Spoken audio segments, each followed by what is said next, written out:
Yeah, we are continuing with cleaning the fuel system out of the Seville, the Firedome Seville, and I've just cut off the wire which actually goes to the fuel sender from the top of the actual boot or the trunk, and there's two nuts normally there, one and two. You slowly release, and let's just go underneath. There's the sender unit, which tells you how much gas you got in the vehicle. Well, there's the two straps over there, one and two, and there's the hole where the sender unit actually is fitted, and it gives you the exact fitment of the tank itself. Obviously, fuel lines have to be disconnected. There's one here which takes you to the front, to the carburetor area, and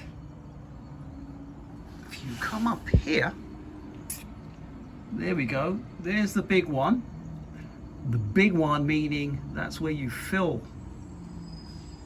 the tank up and it goes all the way out, and there's a small overflow also right there, and there's the tank itself. And the way I dismantled it was with the two bolts, fuel lines off, obviously try to empty the tank of fuel. I could not do it in this process because the actual nut underneath was jammed, so I had to do it through a suction pump method. I had the jack to support the tank with a 2x4 and gradually lowered it down. Let's see what's in the fuel tank. There is the tank. I've just turned it on its side, and there's the nut. It just wouldn't budge, and you know the reasons why. But now I will be pouring some bad gas which is already in there. That's the connection that leads to the front of the car, the fuel line which is underneath here. There you go, you can see it goes all the way back and it attaches to the tank at the back. So I'm gonna pour that in, any excess gas into my gas container. Well, just emptied the fuel tank, and yes, I did spill some. That's why I had a cardboard piece underneath. And now I'm going to attempt to take the sender unit out, which is the float basically, to tell you the level of gas in the tank.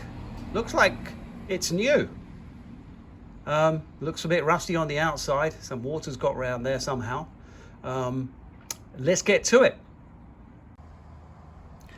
Well, sender unit's going to come off now. I lubricated with the usual lubrication liquid that most people use. Let's unscrew this power wire. Looks original. I cut it off in the trunk, the boot. We'll be replacing that. And I had to nudge that, also with a screwdriver this direction, right? So it would line up with these three protruding items, and then it just pulls out like that. Next stage is, and I can see rust already around where the rubbers are. I'm going to do that so gently to take it out, but we're probably going to put a new one in. So let's have a look. That came out pretty easily actually. I just had to twist it like that just to release the grip Don't know how many years it's been in there, but somebody has changed this. So we're going to pop this out just to show you. There we go. Lovely, lovely rust look. Lovely, jubbly rust. There's the actual float itself. Yeah, we're going to be putting a new one in. There you go. This is as black as you can get. This is not good. But somebody did put a new one in there. But then again, this is a barn find. Somebody was trying to do. We can't look in there yet. Let's get a flashlight. Well, let's have a look. Here we go.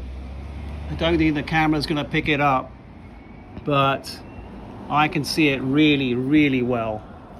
There's scabs of rust in there. There you go. You can just see it's like the crater of the moon.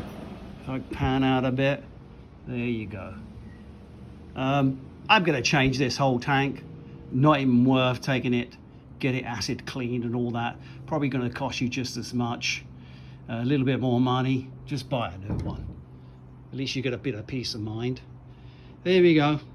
A 1956 DeSoto Firedome Seville gas tank, which has been repaired at some other stage. There we go. Somebody's put that on there. Performance rad 057218. Okay, time for a beer.